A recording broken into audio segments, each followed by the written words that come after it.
Hello and welcome to the Saturday night edition of the Untitled Anarchist Seagull Channel stream. Good to see you here. And as I said in the title, I was thinking might do a little something different to get started out. Another project I've got that I'm working on. But first of all, let's just make sure you can hear me okay.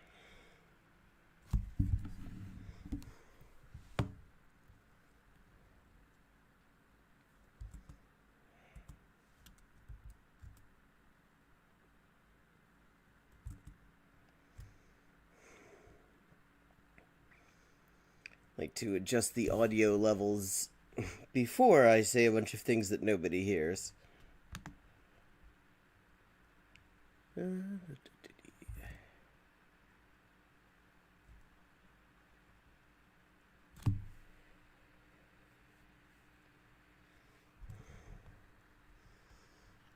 How are you doing this evening? Okay.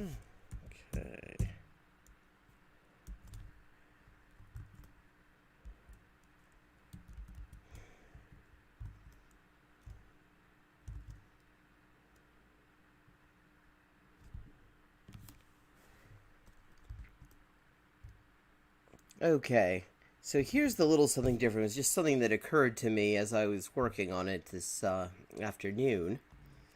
It's another project of mine, actually. It's a novel that I am now putting the very finishing touches on, hope to be releasing in the next several months, and that I've been working on roughly for like 6-7 years, I think, all told.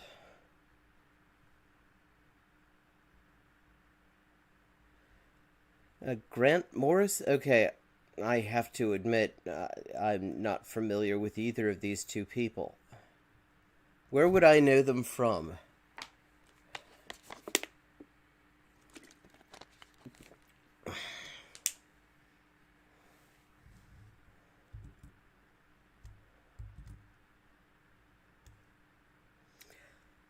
That explains why the names don't say anything to me. I don't read all that many comic books. Oh, Watchmen. Yeah, Watchmen, of course, I've heard of.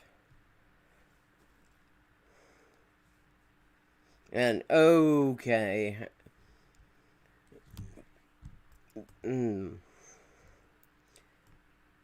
So there's a whole thing about, I suppose.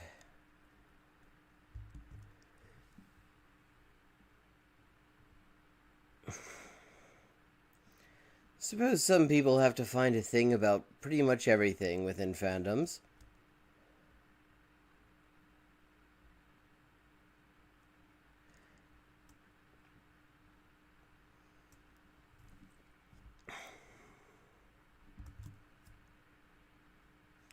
Ah, I see. Yeah, I've heard good things about both of these, both Watchmen and the X-Men relaunch, but I've never actually read them.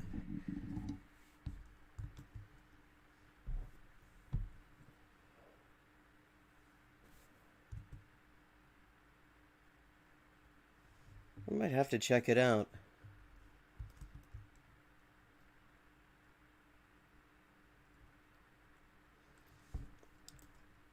So,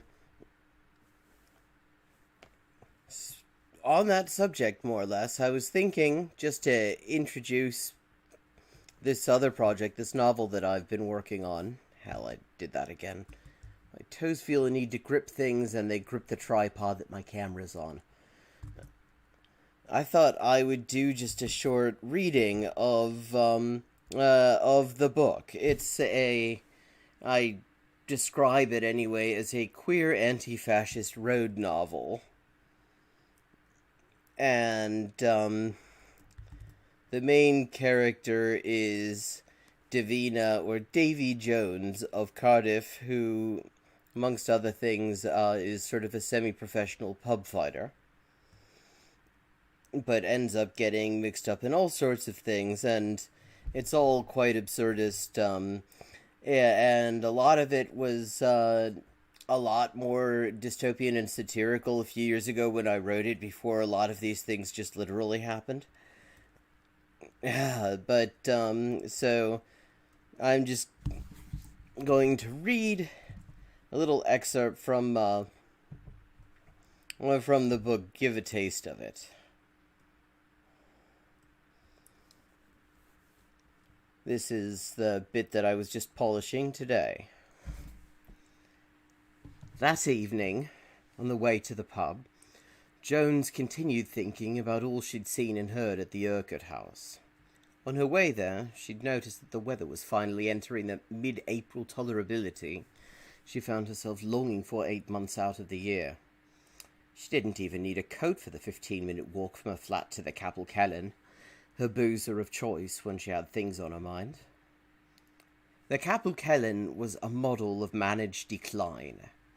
Over the decade and more that she'd frequented it, it had gone from a real ale pub with a thoughtful draft list and the cleanest pipes in Cardiff, to a brains pub with a few decent beers and ciders still available, to a brains flagship pub, meaning that the draft list contained only brains beer and things calculated to make brains beer look good by comparison. With each new manager, the Capel Celyn had been downgraded a bit further.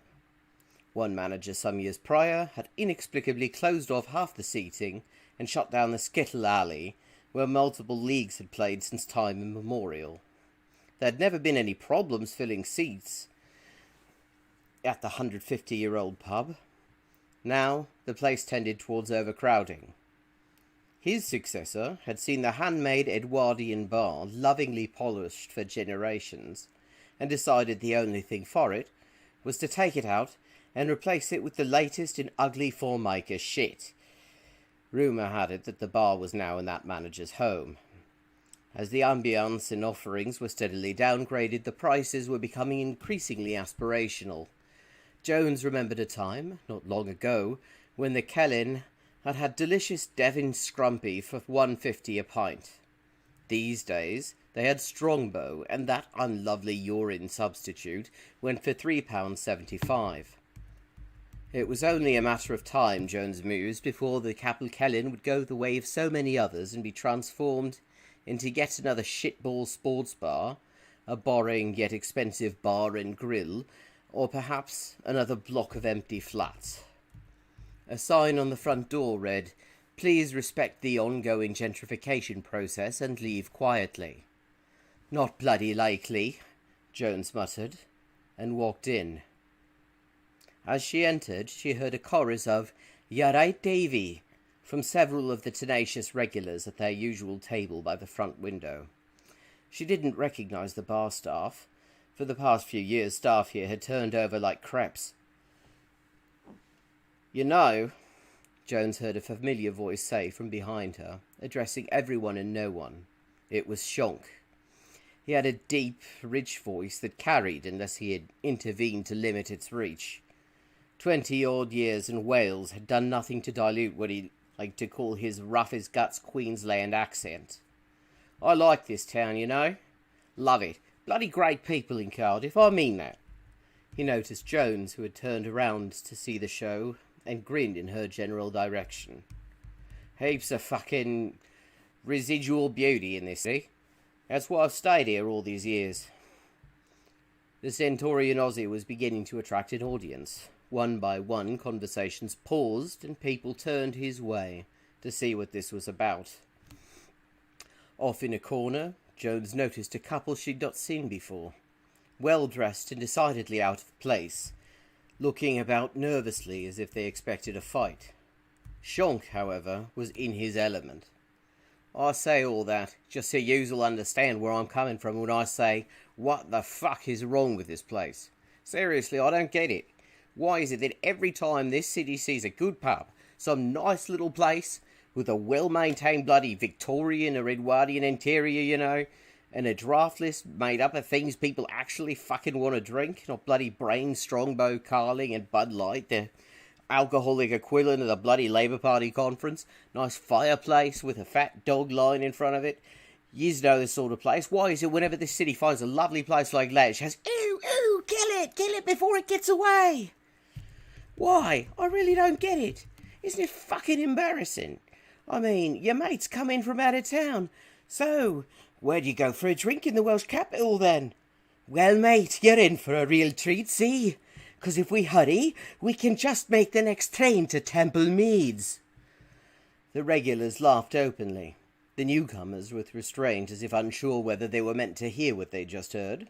The well-dressed couple, meanwhile, had quietly made it about halfway to the front door, hugging the wall like British soldiers in Basra across Maglen or some other place British soldiers insisted on going, despite nobody wanting them there. At least they were giving the place a long overdue dusting.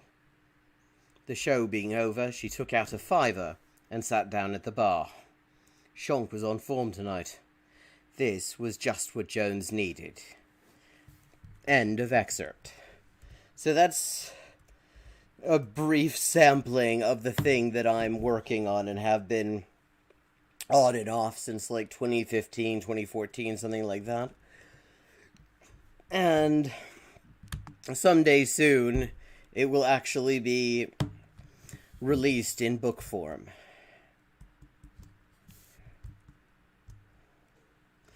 Yeah, I mean, it's a real ride. I mean, I didn't even know where the hell I was going with it half the time. It was just really, uh, basically, I just sort of let these fascinating and often very weird characters sort of just take me wherever they were going, and it ended up being an absolute roller coaster that is roughly 300 pages in length, and that I'm now just sort of ironing out the little bits of, making sure that I've not completely screwed up continuity someplace.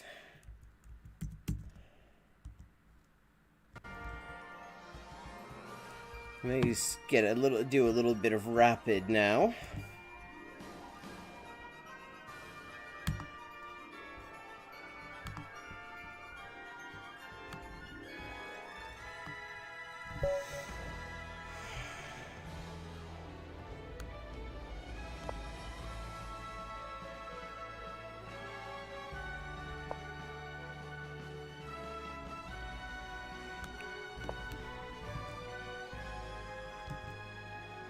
Glad to see you becoming something of a regular on here.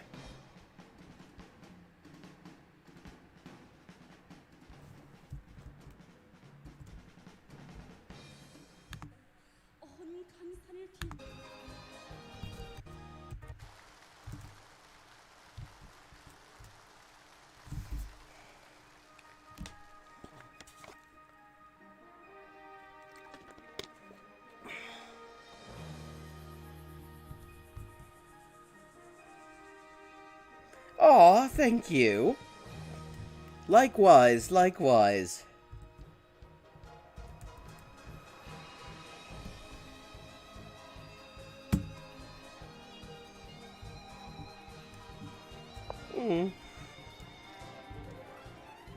By the way, what's an Arrhenius? Or is that Hungarian and it's 80-ish?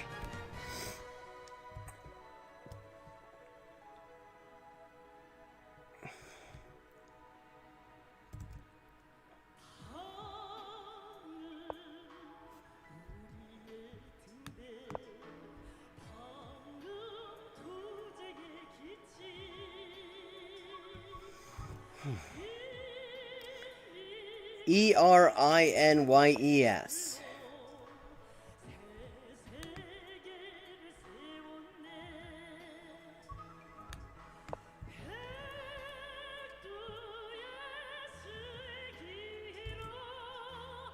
Maybe I'm pronouncing it entirely wrong. I've not seen the word before. Ah, okay. And what's it Greek for? Ah, okay. Okay, I never would have guessed that was Greek. It sounds it sounds like something Celtic, really. Or Elvish.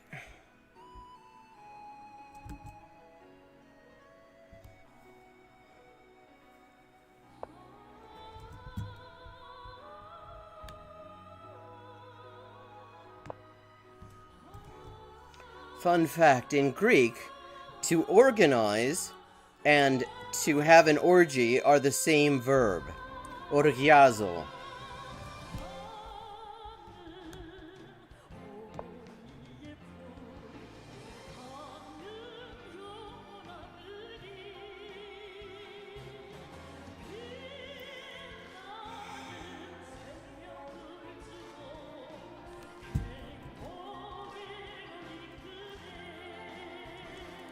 And the stress is on the last syllable.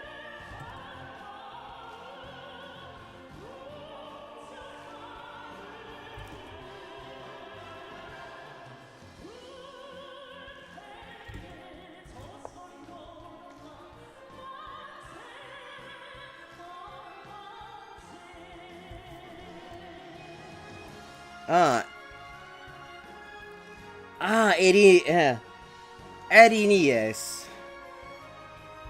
Okay.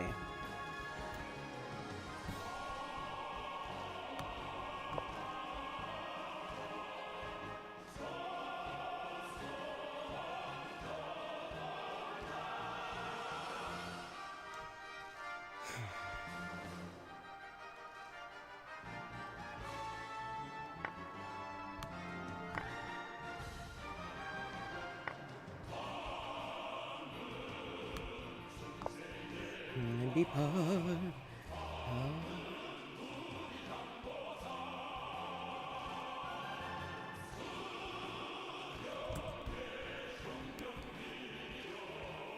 I went to Greek school for like a semester when I was 10 years old. And then I learned quite a lot. Actually, like most of my usable Greek, which is a relative concept to be sure, I owe to reading the Greek and English editions of the manifestos of the December 2008 uprising.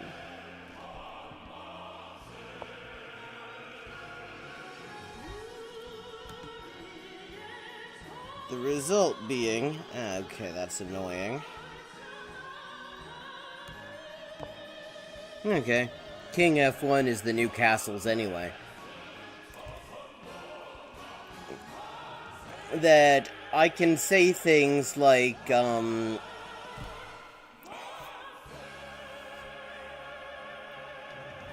Θα ήθελα να δω τη τρομοκρατική βία τους κράτους. Which means, I would like to see the terroristic violence of the state. But I can't necessarily order coffee. But I can say shit like that. I mean, it comes in handy given the people I know in Greece, though. I mean, that probably at least as common as ordering coffee.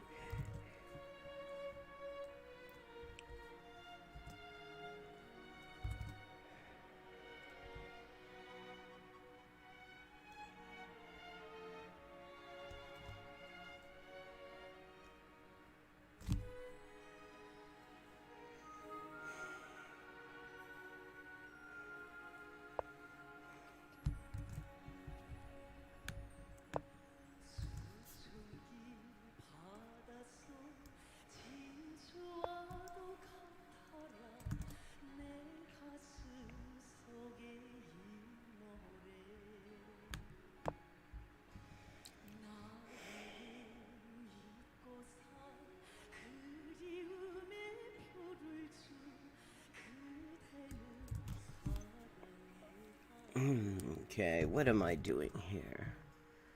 This is going to be a real pain in the ass to get my rooks linked up.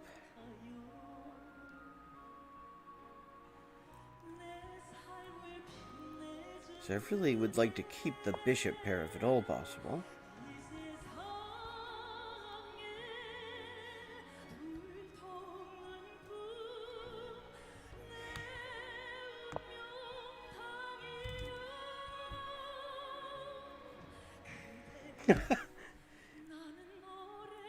Do I want to fuck the monster or be the monster? Yes, that is the eternal question.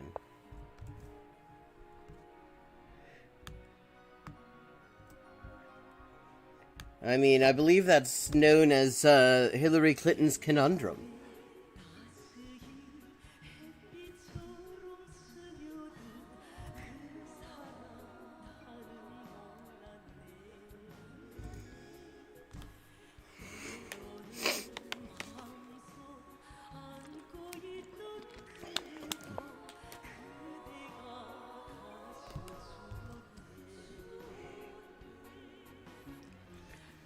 Okay, yeah, we're not doing that. Not having my bloody queen.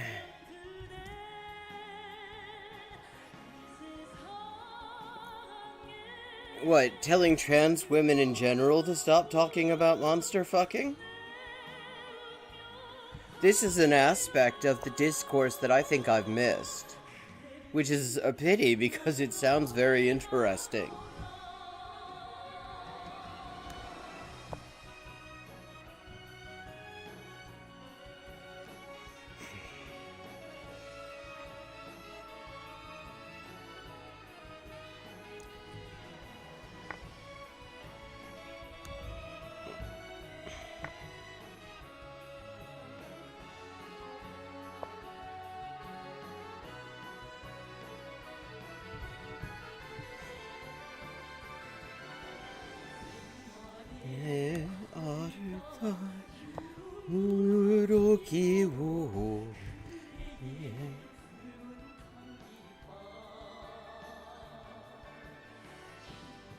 Ah. Okay, yes, the cat girl discourse. I did catch some of that. Now I'm gonna have to actually look up. Give me a second. I said something very funny regarding cat girl discourse. Now I have to fucking find it.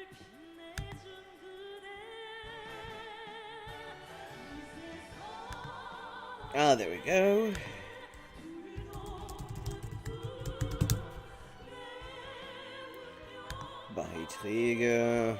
Beiträge von dir. Ah, yeah, here we go. Yes, back, actually, holy shit. It's like the second anniversary, practically, of my having done this.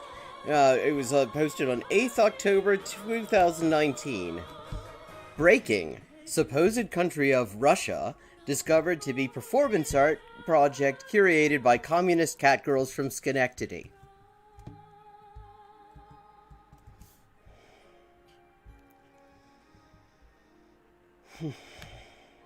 Oh no, that's no good.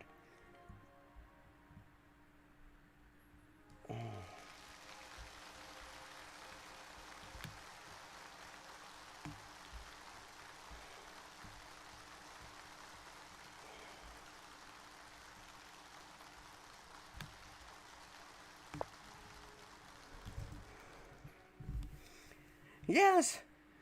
See, Facebook Memories tells me all sorts of shit that actually I don't particularly care about. I mean, it also tells me times that I said really absolutely epic shit years ago.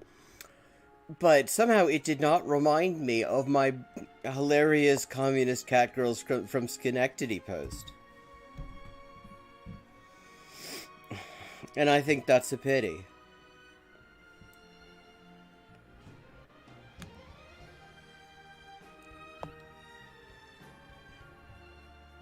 Apart from everything else, upstate New York place names, there's just a quality to them that I love. Poughkeepsie, Schenectady.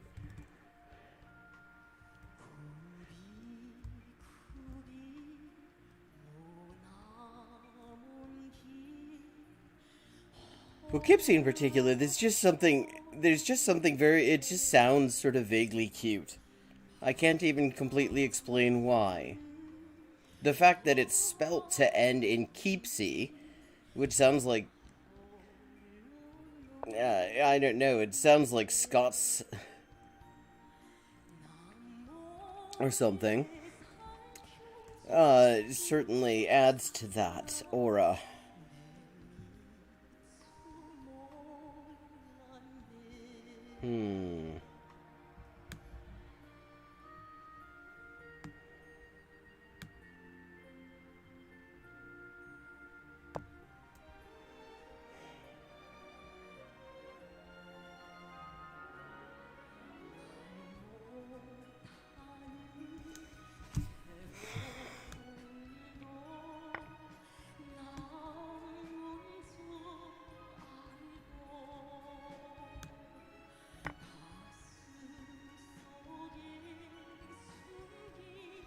Okay.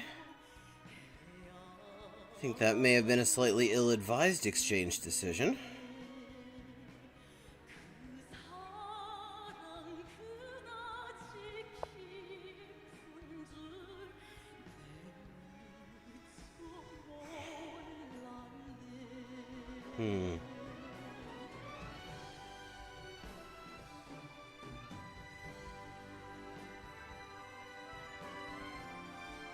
Okay.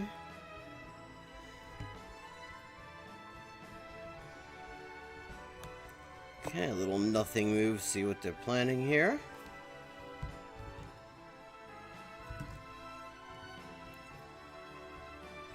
Holy shit, I'm still like 3 minutes ahead on time, amazingly, despite the fact that I've been talking non-stop through this game.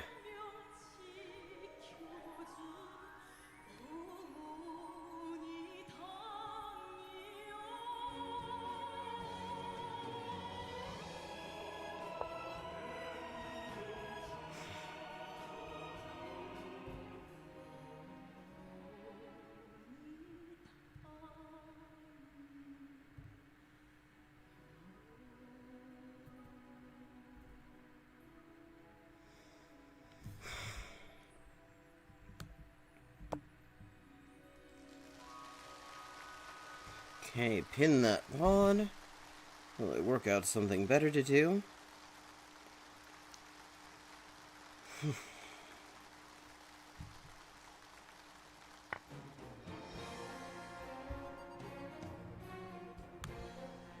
Okay.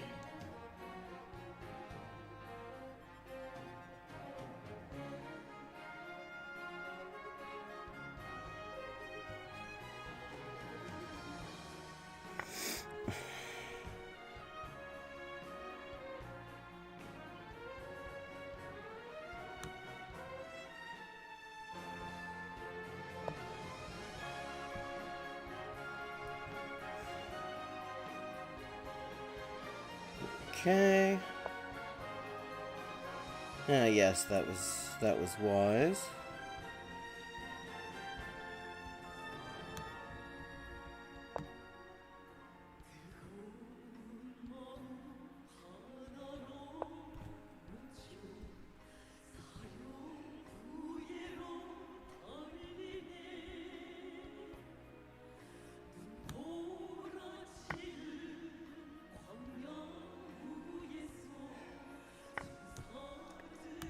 Okay.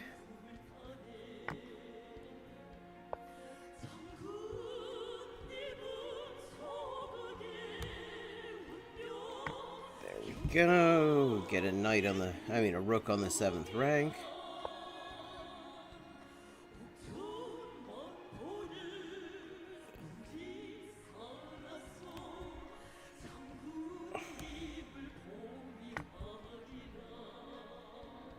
Okay.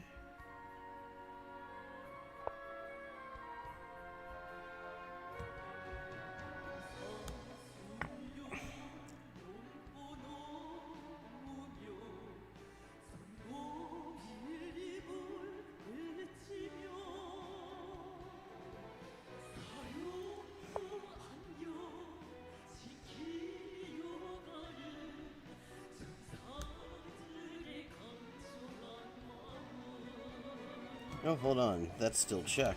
That works. Mates. Okay.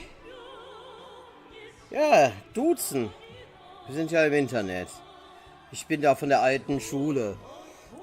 Ja, hat man in den 90ern hat man einfach alle geduzt. Also, dass man im Internet Leute, also auf Twitter zum Beispiel, Leute sieht, das ist mir ein völliges Novum. Ich finde das irgendwie total verkehrt. Also duzen, das geht ja.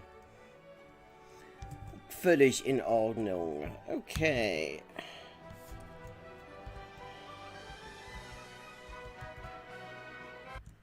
Let's see what we've got in the reaction fodder dump. Okay.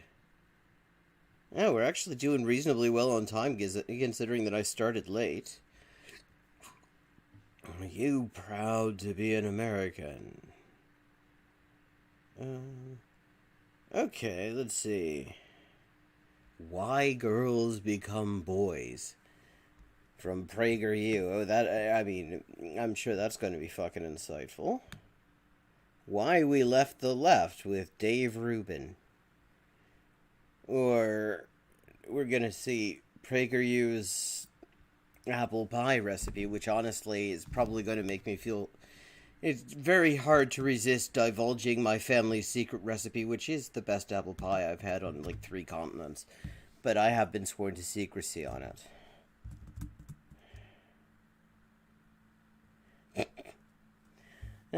Okay, shall we? And let me know if the audio, if I need to turn anything up or down. Oh shit, Bill Maher wants Americans to have perspective. I want him to stop denying the existence of germs as a pathogen. Okay, yes. Yes, indeed. Let's see what we've got.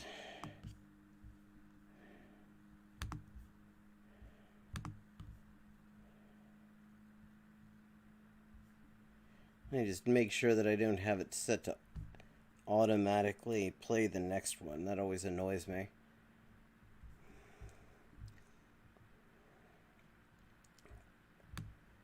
So then I have to...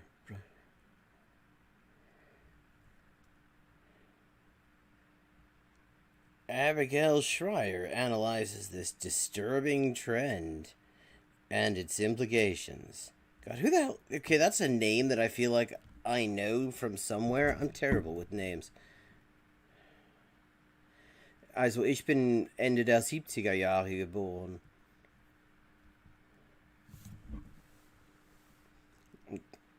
Da gab es noch die Mauer und die Sozialhilfe und eine Sozialhilfe, von der man ja noch leben konnte.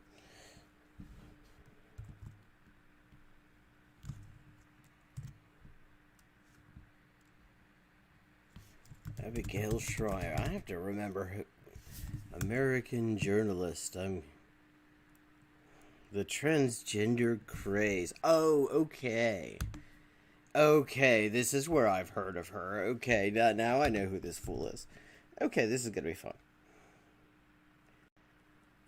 If you know any middle or high school girls today, or if you are one yourself, it would not be surprising if you know someone. God, if you are one yourself, stop watching this shit. If you are one yourself, just know this is all bullshit, what we're about to be watching here.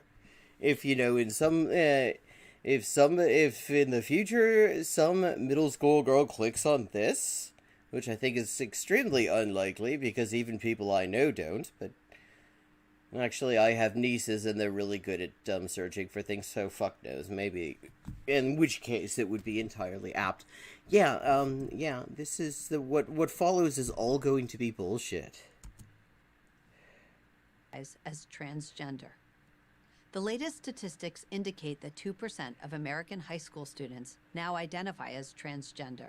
And the okay. Citation needed. Overwhelming majority of them are teenage girls. That's definitely not right. In fact, all the figures that I've ever seen indicate that it's roughly 50-50. Which me or the video? Should I turn up the volume on the video or on me?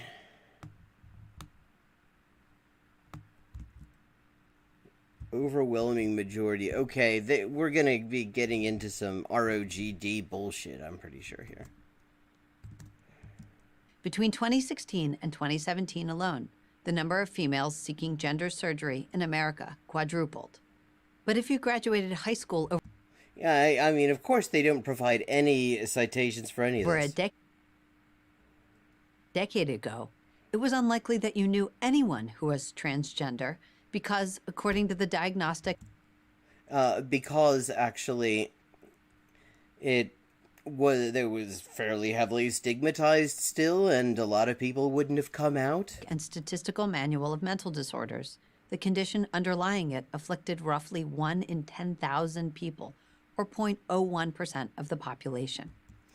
Yeah, and that statistic has been completely debunked. I mean, that goes back. I mean, I feel like there was at one of the WPATH conferences like 10, 15 years ago, somebody looked into the underlying studies that they used to come up with this 1 in 10,000 figure, and it's an extremely narrow definition of trans people, and that actually if you were to that it was much higher if one took a more realistic approach to defining it. Ah, the ROGD hoax. Almost none of these cases were teenage girls. In fact, Which is, okay, now, I don't remember that bit being in the DSM-4, or 3R, or whichever. God, if the DSM-5 is still using that study, then that's just enough to discredit the entire section, but there's enough reasons to be less than impressed with the science that goes into a lot of the DSM-4 criteria. I mean, DSM criteria. When I first started studying the thing, it was the DSM-3R. I have trouble keeping up.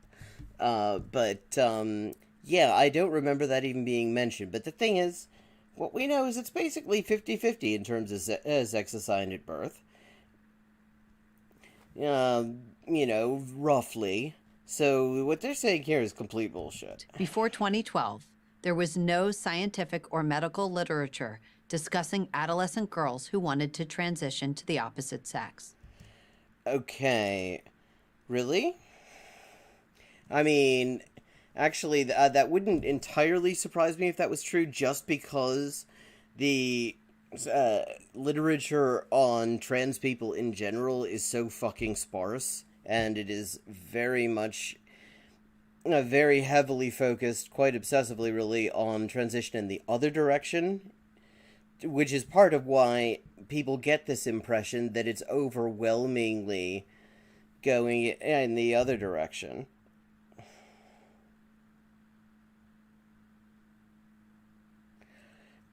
Yeah, God, this is like Joan Peters level bullshit.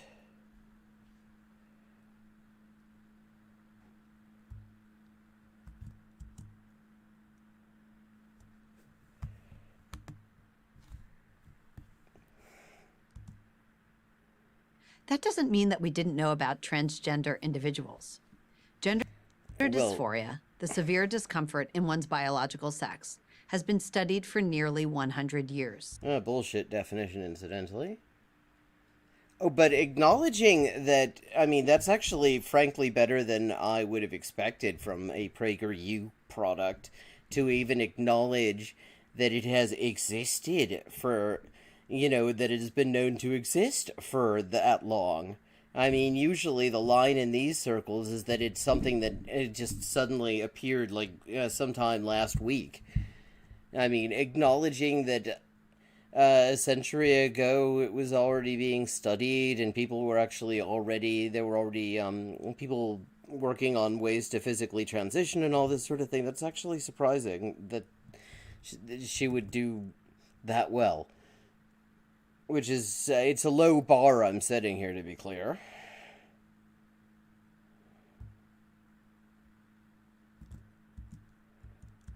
It almost always involved boys who began feeling it between the ages of 2 and 4. Yeah, no. What almost always involved it was the access to treatment. And there's a very good reason that it almost always involved that, because these clinicians came up with criteria, and they're based on nothing more than what they thought was somehow what they saw fit to, that they considered acceptable to help transition.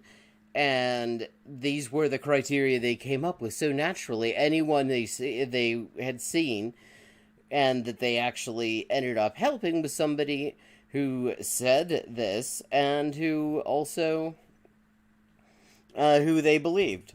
and were strong and persistent in their assertions to everyone around them that they were really girls. When a phenomenon that affects one half of a population, boys, suddenly begins affecting the other half, Suddenly begins. Oh, fuck off. girls, and when its age of onset shifts from preschool to adolescence, Which is also bullshit. I mean, the idea that it shifts, because the thing is, I mean, even on her side, the transphobic, scientific transphobia, you have the likes of Ray Blanchard, an absolute creep, who, of course, famously tried to claim that age at onset was proof of two completely distinct etiologies. I mean, so the idea that the age at onset was always preschool before this, I mean, first of all, I mean, that's leaving aside the fact that onset in this case just means the first time somebody openly expressed it. something significant is happening. In 2016, Yeah, you're lying. That's significant, and you get a lot of money to do it. Brown University public health researcher Lisa Littman began studying the sudden spike in trans identification. Yeah, so she studied a thing that didn't exist. And the thing is, and this is important, because I mean, I imagine actually you watching right now probably are aware of this, but I mean, this bullshit hoax study, which was based entirely on asking parents in transphobic forums leading questions about their kids, it was retracted. I mean, there is still if you go to the page where the study was first published, I mean, actually it was a poster, not even it was the lowest level of study to begin with. Yeah, I mean, there is still something there. But every single one of the key claims has been eliminated because it was just bullshit. Of teenage girls. She concluded that peer influence and social media influence had a lot to do with this trans teen phenomenon. And she concluded this based on transphobic parents claiming that that's what it had to do with. I mean, it was just such an absolutely laughable thing, which is why Jesse Singal, who's supposedly a fucking science journalist, really had no excuse to take that thing seriously in the first place, even before it got retracted. And interestingly, I mean, it's been like, I think it's been like a year and a half now since it got retracted, and he still hasn't walked back the entire cover story at The Atlantic where he was standing that hoax for all it was worth. After all, based on parent reports, none of these girls had exhibited symptoms of gender dysphoria. Yeah, based on parent reports, she did not actually talk to any of them. At the age that it typically first presents, early childhood. YouTube, Reddit, Tumblr, TikTok, and Instagram all host popular social media influencers, today's version of Hollywood stars, who insist that if you feel uncomfortable in your body, you're probably trans. Yeah, give me an example, please. Yeah, I know. Yeah, I mean, it's so impressively self-discrediting. Because if he wants to be taken seriously at all, the thing you do when your cover story, when the study your cover story was based on gets corrected within an inch of its life, is you say, oopsie doodle, it seems I fucked up. But, I mean, the thing was so dishonest in the first place. I mean, the best part was... Yeah, I mean, the best part was... the transphobic hate group that he relied on for his quotes, Fourth Wave Now, they wanted him to attribute their quotes to the organization, to attribute them as members of the organization, and he refused, even though journalistic ethics say you kind of have to do that. If you're going to be quoting somebody who has that obvious conflict of interest, you're supposed to. There's a trans person on the cover, of Abigail Lyre's book? I think I've missed that.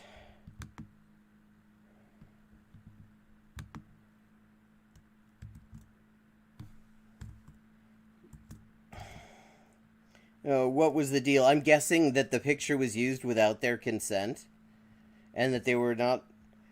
Oh no, I did not. Yeah, I saw it online, so I didn't actually see the cover. I did not realize that there was a photo of an actual person on the cover.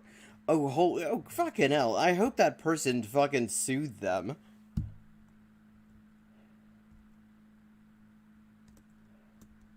And I hope that person lives in a jurisdiction where that sort of thing is a strict liability matter. It's been so long since I looked at it, I completely don't even remember this. Many promise that if you start a course of testosterone, all of your problems will go away. Oh yeah, and it's so many promises that we're certainly going to see some actual quotes from actual people. I mean, I'm sure that this is a total real image here that she's taken, a real screenshot on this very real cartoon phone. There's every reason to believe that these girls are experiencing real psychological pain. Rates of anxiety, depression, and instances of self-harm are all at record levels for this generation. Well, yes, and you're not exactly helping, Abigail. A quick fix becomes very tempting. What the fuck is a quick fix about transition? I mean, I hate to hear what they consider a slow fix, if years of gatekeeping and waiting lists and bullshit, in hopes of maybe eventually getting what you need. If that's the quick fix, I mean, what's their slow version? What does it take? 20 years?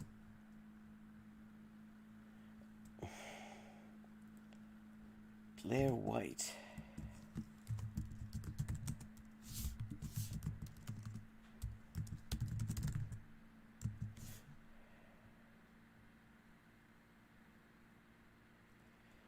Well, I have to admit, Blair White, I've heard the name, but I mean, judging from, yeah, I know, it isn't a quick, I mean, nobody will think that for long, certainly. The minute that they try to actually go and do transitioning, they will very quickly discover that, well, yeah, and that's when you get HRT. I mean, in Britain, the waiting list, I mean, this is where supposedly kids are being rushed to transition, as actually the divisional court at the High Court claimed, in response to that Tavistock and Bell case. Yeah, the waiting list for even getting assessed to go on blockers is like 4 or 5 years, by which time it's too fucking late.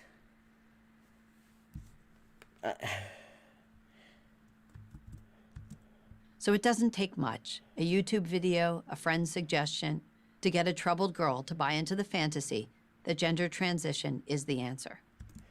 You see, because it is by definition a fantasy, apparently. We're supposed to, because the whole premise here is that they couldn't possibly just be trans. Unfortunately for these girls who do not have typical gender dysphoria. Well, according to their transphobic parents, who have every reason to tell a researcher who's trying to give them ammunition to abuse their children further, anyway, nobody asked them. Gender transition rarely offers relief. And it's a catastrophic... Well, based on what? I mean, God, this is so fucking... It is really... I mean, there's so much just horrible shit that PragerU puts out there. But this could actually get people killed.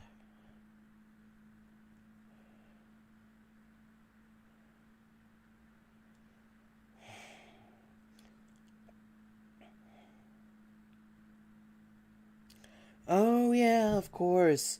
Because it's so easy to just convince somebody of that if they're not already thinking in that direction. I mean, just walk up to the next teenage boy you encounter and say, you know, actually, you're a girl. And just see how quickly he immediately says, oh, yeah, I guess so. Because that's totally how all this shit works. Mistake for psychologists, educators, and the medical establishment to rush these teens towards a solution that will almost certainly harm rather than heal. God, there's so much to unpack here because nobody's rushing anyone towards anything. I mean, you're fucking. you. A teenager is for the most part closer. They will probably be in their 20s by the time they actually are able to get any kind of help. It takes years. I mean, even if you've got actual supportive parents, not the horrible assholes who made this fake ass study possible. But I mean, and what's the evidence that this will harm rather than heal? There's been none provided. There's none in the hoax ass study that she's Because citing here's what's here. not in dispute. Unnecessary Oh, I can't wait to find out what's not in dispute because I have a feeling it's not actually not in dispute. medical gender transition causes irreversible damage. Okay. Yeah, that depends on what we're talking about by medical gender transition. I mean, if we're talking bottom surgery, yeah, it's fairly irreversible a lot of the time. But if we're talking hormones, actually, that's pretty fair. That's fairly reversible. And in the demographic we're talking about here, we're talking puberty blockers for the most part, and that's totally reversible. High risk of infertility, sexual dysfunction, and the creation of a permanent medical patient. Okay. Yeah, okay. High risk of infertility, not true. I mean, even if you, well, it's not until years into HRT anyway. Sexual dysfunction, define sexual dysfunction. These people consider being gay sexual dysfunction, so I mean, and the creation of a permanent medical patient, that isn't English, okay? What, I mean, this person becomes some sort of Geppetto type person and they create a permanent medical patient. First of all, what the fuck is a permanent medical patient? If you have access to healthcare, you are a permanent medical patient. Because we all occasionally end up being under a physician's care as long as we're alive. The only time we stop actually ever needing to at least get checked out every year to make sure nothing concerning's going on is dying. You start out as a permanent medical patient. I mean, if you live in a country with healthcare. In this country, I mean, you start out as somebody who watches ER reruns and hope they deal with your symptoms. Recruited. Tragically, we've made it far too easy for kids to take this path. Well, okay, so tell us, what's involved in kids taking this path, Abigail? Long before they're ready psychologically or emotionally to make such a life-altering decision. Again, okay. So, what's involved in this path, Abigail? How quickly does one actually do anything that in any way changes your life medically? I mean, how many years are we talking about? Testosterone is easily obtained by today's teens. Is it?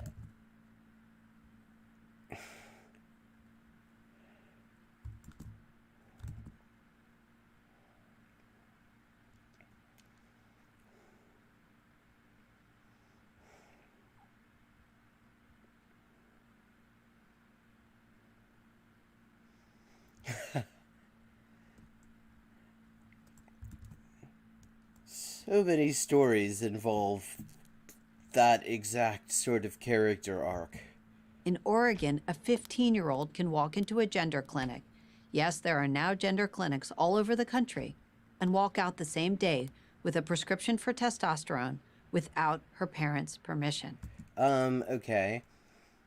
That word "can" is doing a lot of work because that assumes that the doctor is willing to do it, that the doctor does not make them walk through a whole lot of hoops, jump through a whole lot of hoops,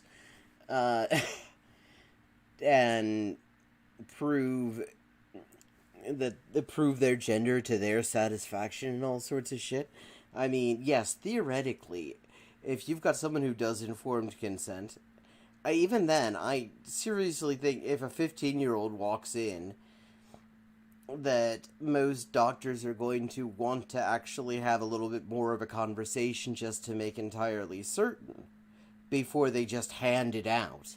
Even the ones that are totally on the otherwise on the informed consent model, which is a good thing, just to be very clear. 16-year-old girls have been able to undergo double mastectomies, the removal of both Where? breasts, without even a therapist's note. Yeah, that sounds like probably it was for breast cancer. Predictably, hasty gender transition, remember we're talking about teenagers here, is now leading to a lot of regret. Oh, yeah, a lot. New testimonials appear on YouTube almost every week.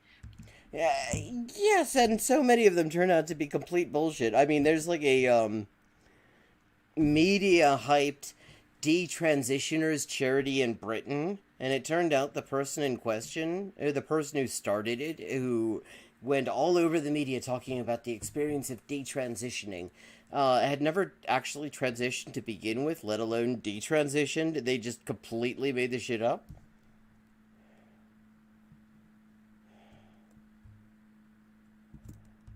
From teens who acknowledge that they made a terrible mistake and warn others not to make the same one. As you can tell, from once again, you get all these screenshots of actual posts. So how do you protect your daughter from being drawn into this dangerous and growing trend? Oh god, this is going to be frightening. I mean, I have a feeling this is going to be some seriously abusive shit we're about to see. First, limit their exposure to social media as much as you can. Okay, so you're cutting off their contact with their friends and their support network. Okay. Yeah, some pretty hardcore abusive shit right there. Several academic studies have already linked the alarming rates of anxiety and depression to young girls' punishing experience on social media, a place. Oh god, that is so wonderfully dishonest there. Because she's saying these two things as if they follow from each other. I mean, we're talking about social media bullying here, i.e. the sort of thing that she encourages with this bullshit. And she's somehow linking that to the fake-ass non-condition of ROGD. That often makes them feel sad, unattractive, and alone. Second, oppose the teaching of gender ideology in your kid's school. Gender ideology. In California, gender identity education begins in kindergarten. Okay, yes, acknowledging trans people exist. What, you think that if you don't acknowledge trans people exist, that there won't be any trans people? Yeah, I mean, we tried that. Section 28, I mean, it's only recently as well that schools even acknowledge gay people, lesbians exist. They were there before that. Oh god, this is such bullshit. And proceeds through high school. The theme is that kids' gender identity is totally independent of their physical sex. Yes, okay, so true. And something that only they can know. Yeah, also true. So, okay, we should bullshit the kids. What lie should we tell them? Schools can and should insist that every child be treated respectfully. You were just opposing that a second ago. Without sowing gender confusion in an entire student population. So, okay. What is it? They should be treated with respect, or treating them with respect would sow gender confusion? Third, and most importantly, remember that a teenager is still just a teenager. You don't have to agree with every identity proclamation your daughter comes up with. Oh god, this is like, this is just a fucking 3-step process for how to bury your kid. Knowledge of her identity will develop over time. And in this case, probably developed actually years before they ever got up the courage to say anything about it, especially if they're in the sort of home where people watch bullshit like this. Until then, being the adult in the relationship, is the most loving thing you can do. I'm Abigail Schreier, Yes, you are, unfortunately. author of Irreversible Damage, the transgender craze seducing our daughters, for Prager University. Oh, Christ. Yeah, that was fucking horrible. Yeah, I'm glad that's over, actually. That was just Jesus. Okay. Let's see. I don't know what's chat up to. Oh, I said okay. Like Lisa Marchiano. Oh yeah, the social contagious nonsense. Yeah. Oh, from chat. I said this in 2018. ROGD stories are anonymously posted on websites. The first paper about ROGD by Lisa Marchiano is a fever dream of weird symbolism that boils down to transness being a virulent contagion having the ravaging the psychic landscape. L. Littman's survey was given to the aforementioned websites. Yeah, I mean, that's about right. Yeah, I mean, there's absolutely, that's totally good, that's an excellent summary of the reality. I mean, it's just such, I mean, God. And one thing that gets me, I mean, this is one of the things class reductionist dickheads cannot explain. I mean, because remember, this is petro-billionaires. I mean, this is a propaganda outfit they've created to promote their class interest, and they dedicate a great deal of time to being transphobic and racist, which sounds like, I mean, they're being sort of like the evil side of intersectionality, actually. It seems like maybe they've realized that something that these class reductionists just don't get.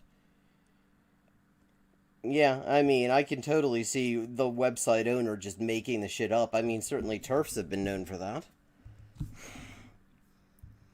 Honestly, Abigail Schreier's existence is violent misfortune. Well, there's interesting stuff going on chat. Let me get that chat window visible so we can actually...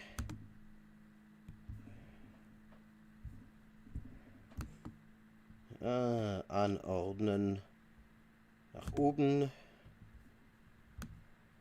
Oh, shit. No, did not want to do that.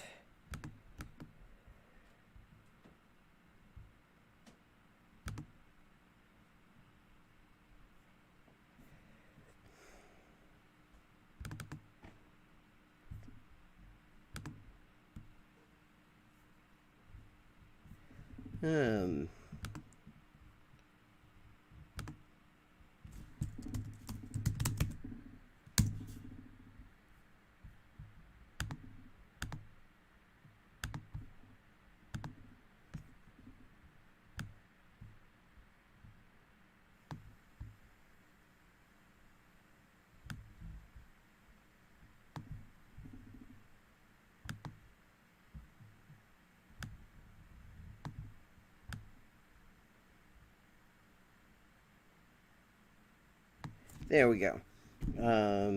Yeah, because now you can't see my head, which I'd like you to be able to see my head. Nach oben.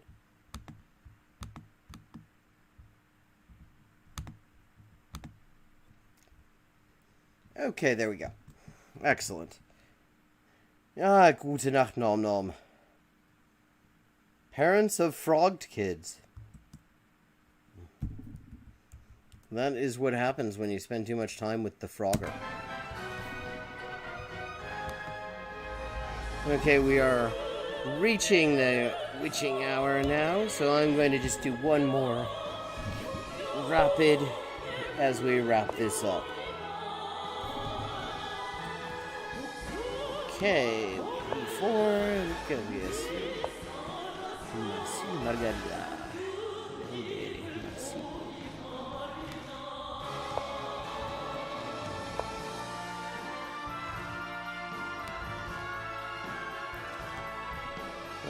I mean, this stuff is actually so fucking tiring just to even sit there and refuse.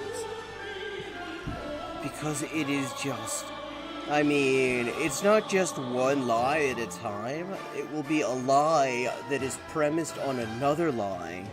And if you don't sit there and actually just diagram out this bullshit, you'll end up accidentally endorsing something that is a completely false premise just because you lost track of which bullshit is which.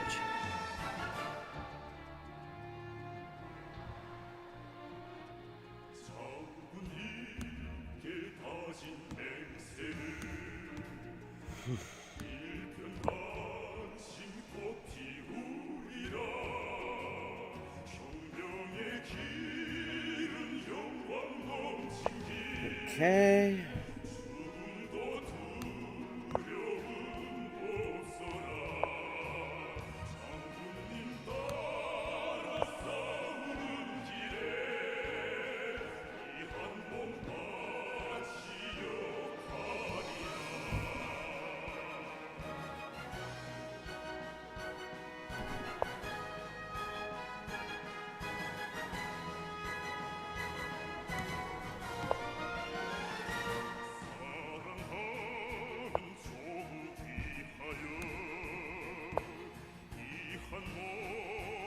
Okay, I think we're gonna push F5 now. Try to get this top pawn out of the way so that I can develop my knight where I want it to be.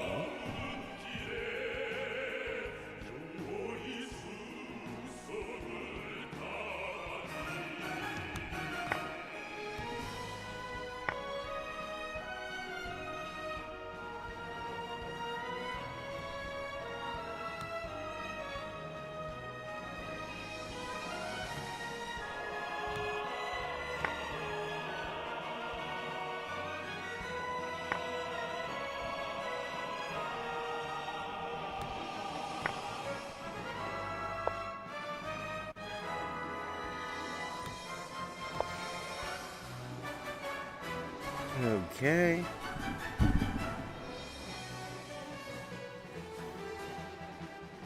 What exactly is going on in this position? Okay, well, one thing that's going on is that I've managed to castle and Marsilio Margarita has not. And then now I've managed to fuck up Marsilio Margarita's pawn structure, so that's a good start. Okay, let's pin that bishop.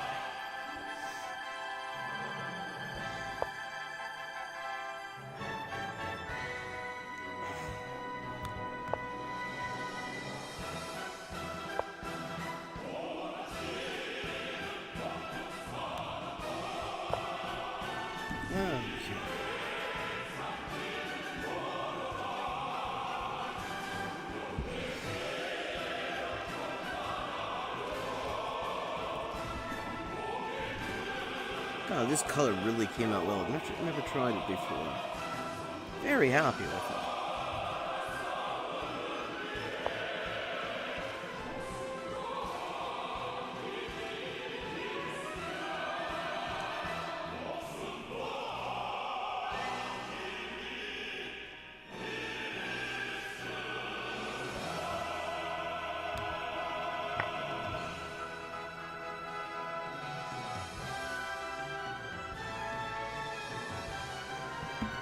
Okay.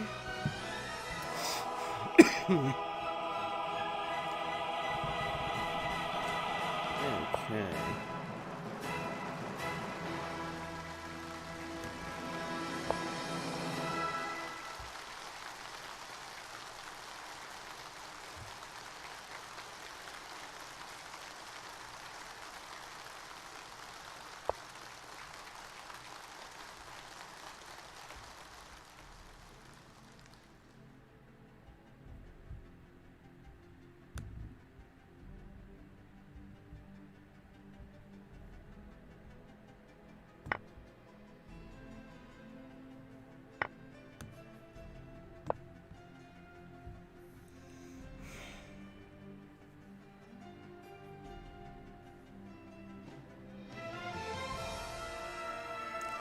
Okay, you gonna let me have the queen, or you gonna let me win the exchange there?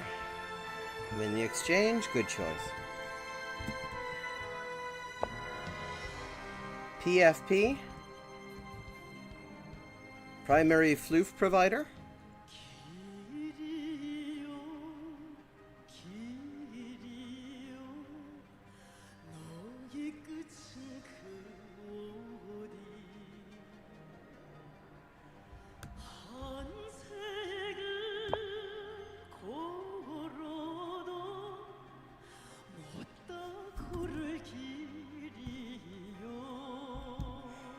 Oh, God! Somehow abbreviations for that fuck me up in every language. In South Korea, the word for that for a person with an anime photo as a profile picture is anipusa, and it took me. The Korean I learned was Northern, so no, it didn't include any of these wonderful South Korean abbreviations. So I puzzled over that for ages. It's like, I mean, what is this supposed to be? Is this meant to be from English? A nipser? Or what the hell is this? And then I look it up, and it's animation profile sajin, Anipusa, and it just completely was not expecting that. Ooh, I've had a very good day at the chess on the stream. Usually not so bad. Well, okay, good game, Marsilio Margarida.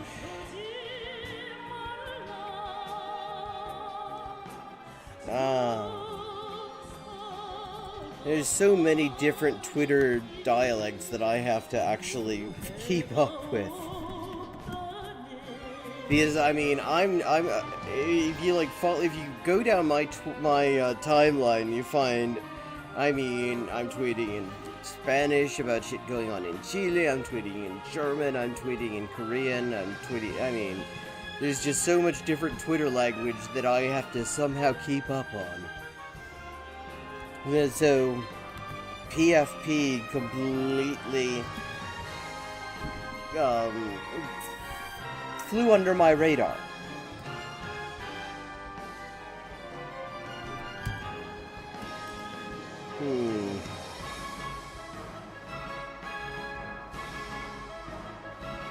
Anything interesting on the Twitter?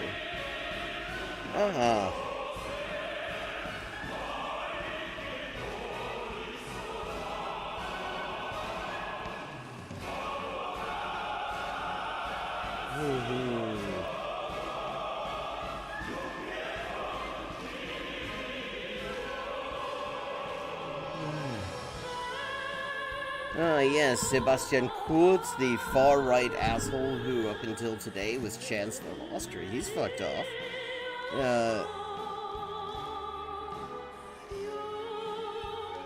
Because there's even more corruption shit, investigations going on. And I have to say, it's really sort of quaint that in Austria people resign over that, as opposed to getting real indignant that people even wanted investigated. But I miss Vienna.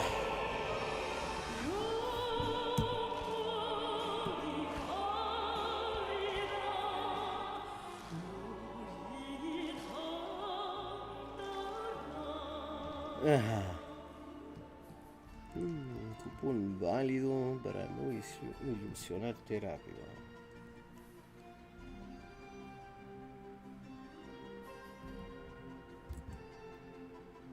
Yeah, the shitposting girl style, that is one of my personal favorites as well.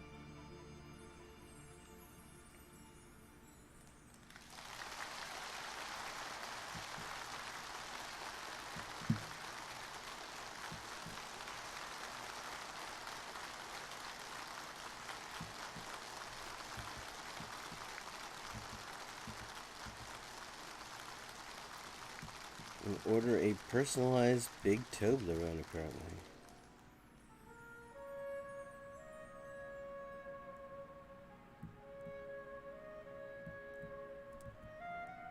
God. And, yeah, what else was this week? David Chappelle is once again, like, trying to see how quickly he can burn through the laurels that he acquired 20 years ago. God, I mean, the last time that he actually was the groundbreaking comic that people that he's still sold as today was, I mean, liberals actually hated Bush and thought he was a threat to the world. That's how long ago it was, and now, I mean, it's like, it's actually sad because I just saw this on Twitter. I mean, when he quit his Comedy Central show, which was brilliant. What's fucking bonkers? And why is bonkers always plural?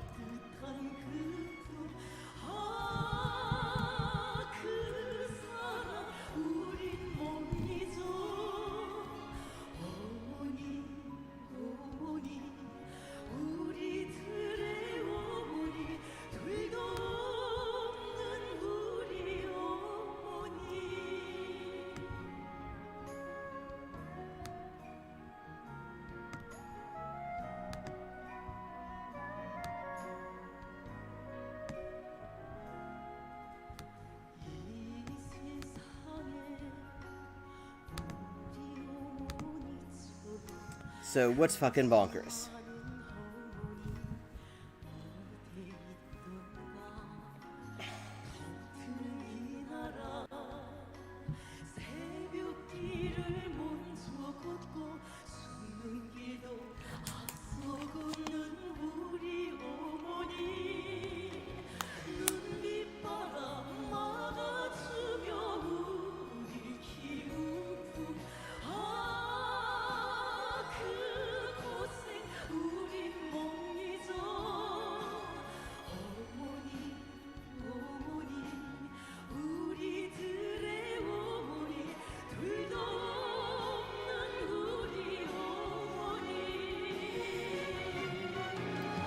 So, what's bonkers? I'm very curious.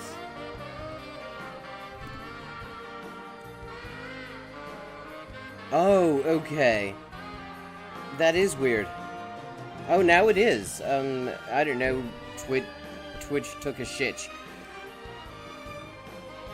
God, yeah, I remember this. She predicted the rise of it, and then she decided to surf on it. Yeah. Yeah, I mean, in fact, she predicted the rise of fascism, and then she decided, okay, well, I guess if fascism's gonna rise, I should get on side with them. I mean, that seems to be her, like, operative strategy, considering every fucking thing she's done since then.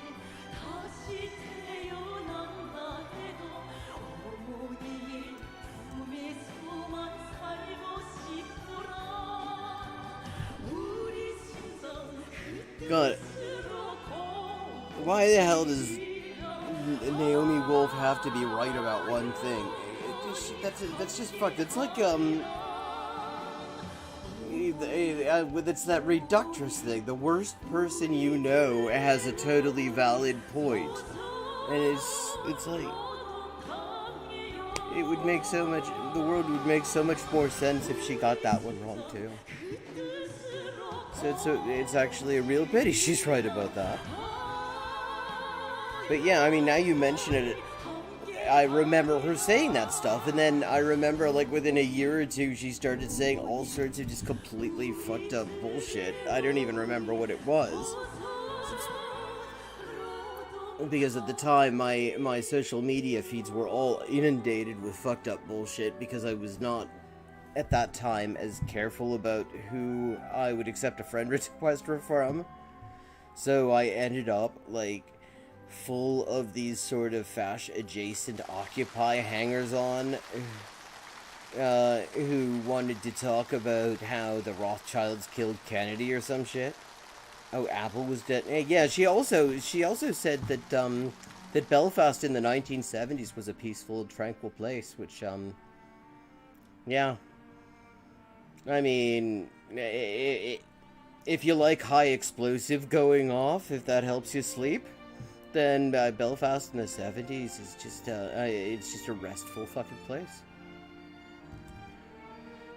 God, Apple would never spend money developing time travel. They're too busy developing ways to cause repairing minor malfunctions in their devices to break the entire thing, so you have to go and buy a new one. And with that, it is time for me to call it a night. Thank you once again for joining.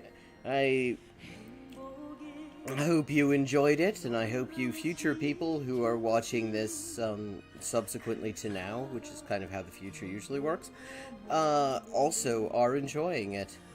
I will be back next week, Friday at 11:30 EDT, and the next day as well, which would be Saturday. So have a good night.